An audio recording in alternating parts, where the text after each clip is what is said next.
Good morning class 8। आज हम पढ़ेंगे चैप्टर 18 विज्ञापन ही विज्ञापन। आपको पता है कि आज का युग विज्ञापनों का ही है और आपके व्याकरण में विज्ञापन लिखना भी आ रहा है, विज्ञापन लेखन है भी। आपको मैंने पढ़ाया भी है विज्ञापन लेखन, विज्ञापन कैसे लिखा जाता है और कितना अच्छा संयोग है कि आप विज्ञापन के बारे में ही ये पाठ पढ़ रहे हैं। इस पाठ से आप विज्ञापन के बारे में अच्छी तरह समझ जाएंगे। इस पाठ के माध्यम से मोहन राकेश जी ने विज्ञापन के बढ़ते प्रचलन पर व्यंग किया है। व्यंग है, आज संसार की प्रत्येक वस्तु बिकाऊ है, जिस कारण विज्ञापनों की भरमार ने जीवन में उथल पुथल मचा दी है। संसार की प्रत्येक वस्तु विज्ञापित की जाने लगी है, यानी सबको बताया जाने लगा है। लेखक अपने को भी किसी वस्तु का विज्ञापन समझने लगा है।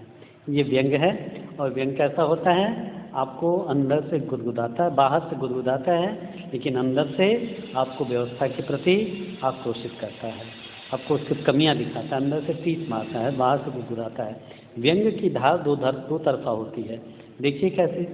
मेरे पड़ोसी की मुझ पर ऐसी कृपा है कि रात को सोने तक और सुबह उठने के साथ ही मुझे गज़लें, भजन और गीत तथा उनके साथ साथ चाय, तेल और सिरदर्द की टिक्कियों के विज्ञापन सुनने पड़ते हैं। मतलब उनका पड़ोसी जो है वो उन पर बड़ी कृपा करता है, और बाहर से तो कभी क्या नहीं कृपा करता, लेकिन अंदर से क्या मतलब उनका पड़ोसी उनको परेशान कर देता है उतनी तेज़ आवाज़ में अपने टीवी या रेडियो को चला करके, जिससे लेखक को अनावश्यक रूप से विज्ञापन ही विज्ञापन सुनने पड़ते हैं। न चाहते हुए भी वो शोर, वो आवाज़ें उनके कानों में आती हैं। अब तो मुझे ये विज्ञापन सुनने की ऐसी आदत हो गई है कि अन्यंत्र कहीं भी मैं गालिब की गज़ल सुनता हूँ या सूरदास का भजन सुनता हूँ या कोई अच्छा सा गीत सुनता हूँ तो मेरे दिमाग में अपने आप ही ये शब्द गूंजने लगते हैं। क्या क्या आपके सिर में दर्द रहता है? सिर दर्द से छुटकारा पाइए और एक गोली लीजिए, सिर दर्द गायब। जैसे देखिए आजकल टीवी विज्ञापन आता है, नवरत्न तेल सिर दर्द खत्म करें, अमिताभ बच्चन कहते हैं। तो ये परिणाम यह है कि अब मेरे लिए कोई गज़ल नहीं रही, कोई गीत नहीं रहा, सब किसी न किसी चीज़ का विज्ञापन बन गए हैं। दिन भर ये गीत भरे विज्ञापन मेरा पीछा करते रहते हैं। गीत भरे विज्ञापन जैसे लाइफ बॉय है जहाँ, तंदुरुस्ती है वहाँ, ये गीत भरे विज्ञापन है। त्वचा की रक्षा करे, एंटीसेप्टिक क्रीम, आयुर्वेदिक क्रीम आदि, जो भी गीत भरे। तो गीत का कोई महत्व नहीं रह गया। सूर के गीतों का, गालिब के भजन का कोई महत्व नहीं रह गया। महत्व क्या रह गया है? विज्ञापन के गीतों का। ठंडा मतलब कोको कोला। तो ये बड़ा ये व्यंग कर रहे हैं।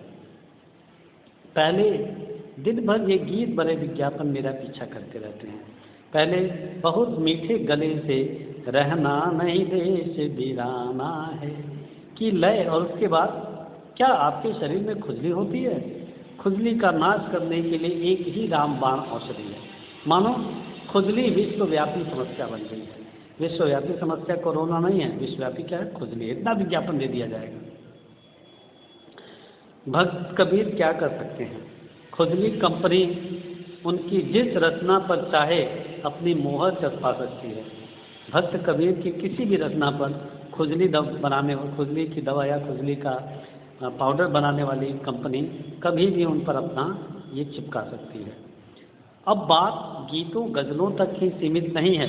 मुझे लगता है कि मेरे चारों ओर हर चीज़ का एक नया मूल्य उभर रहा है, जो आज तक के मूल्य से सर्वथा भिन्न है और जो उसके रूप को मेरे लिए बिल्कुल बदले दे रहा है। कोई चीज़ ऐसी नहीं जो किसी न किसी चीज़ का विज्ञापन ना हो। आज चारों तरफ विज्ञापन है, जहाँ देखें वहाँ विज्ञापन है। टीवी में विज्ञापन, मोबाइल पे विज्ञापन, गली में विज्ञापन, दीवारों पे विज्ञापन, अखबार में विज्ञापन, हाथ में भी विज्ञापन, हर जगह विज्ञापन। कोई चीज़ ऐसी नहीं जो किसी न किसी चीज़ का विज्ञापन ना हो।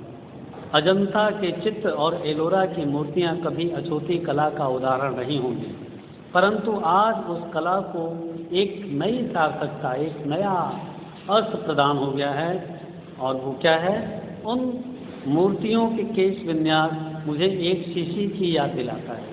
यानी तेल की एक शीशी है जिस पर अजंता और एलोरा की जो मूर्तियाँ हैं, जो चित्र हैं, उनका जो केश विन्यास यानी हेयर स्टाइल वो छाप दिया गया उस शीशी पर और मुझे उसकी याद दिलाता है। उनकी आंखें एक फार्मेसी का विज्ञापन प्रतीत होती हैं और उनका समूचा कलेवर एक पेट्रोल कंपनी की कला अभिरुचि को प्रमाणित करता है। जिन हाथों ने उन कलाकृतियों का निर्माण किया था वे हाथ भी आज एक बिस्कुट कंपनी की विकास योजना के विज्ञापन के रूप में सार्थक हो रहे हैं। मतलब एक बिस्कुट कंपनी का विज्ञापन है ये। जब ये लेख लिखा गया उस समय विज्ञापन अलग स्टाइल के थे, आज अलग है। तो वो जो मूर्तियाँ बनाने वाले हाथ हैं वो एक कंपनी का विज्ञापन कर रहे हैं। देश के कोने कोने में बिखरे हुए जितने भी मंदिर हैं, जितने पुराने किले और खंडहर हैं, जितने स्तंभ और स्मारक हैं, वे सब इसलिए हैं कि लोगों में यातायात के प्रति रुचि जागृत करें, पर्यटन व्यवसाय को प्रोत्साहन मिले। जितने भी किले और खंडहर हैं, विदेश पर्यटन व्यवसाय को प्रोत्साहन मिले, विदेश से लोग आकर उनकी तस्वीर खींचें और अपनी प्रियतमाओं के पास भेजें। यानी ये सब विज्ञापन का ही रूप हो गया है। अच्छा मंदिर, अच्छा किला, अच्छा मोनूमेंट, अच्छे पार्क, ये सब इसीलिए हैं कि विदेश से लोग आएँ, उसका विज्ञापन करें और फोटो खींच कर अपनी प्रियतमाओं के पास भेजें। मीनाक्षी और रामेश्वरम के शिखर और खजुराहो के कक्ष इस दृष्टि से भी उपयोगी हैं कि वे एक विशेष ब्रांड के सीमेंट की मजबूती को व्यक्त करने का प्रतीक बनते हैं। यानी खजुराहो, मीनाक्षी और रामेश्वरम के जो शिखर हैं उनको एक विशेष ब्रांड की कंपनी ने, सीमेंट कंपनी ने अपना विज्ञापन बना दिया।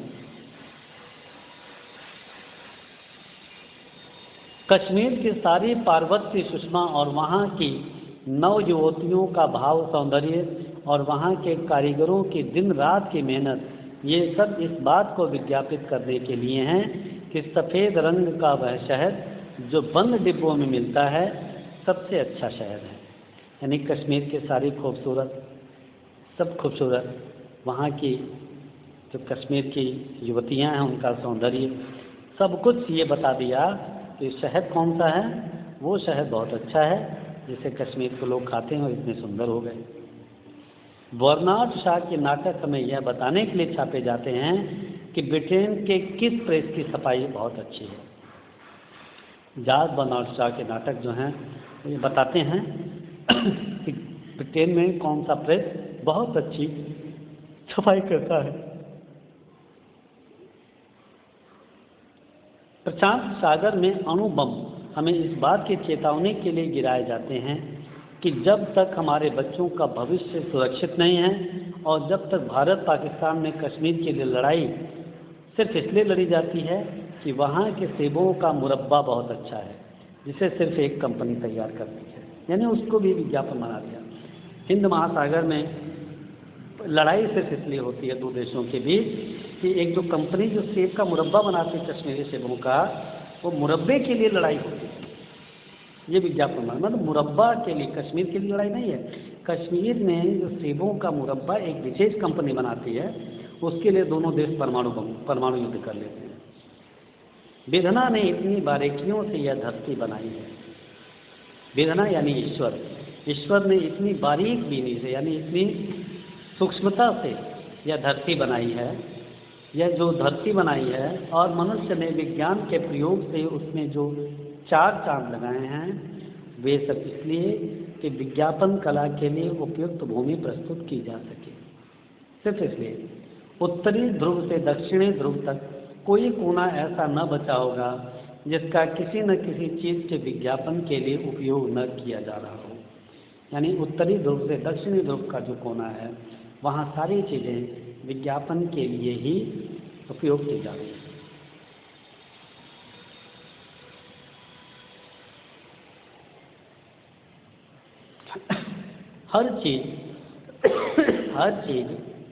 हर जगह अपने अलावा किसी भी चीज़ और किसी भी जगह का विज्ञापन हो सकती है।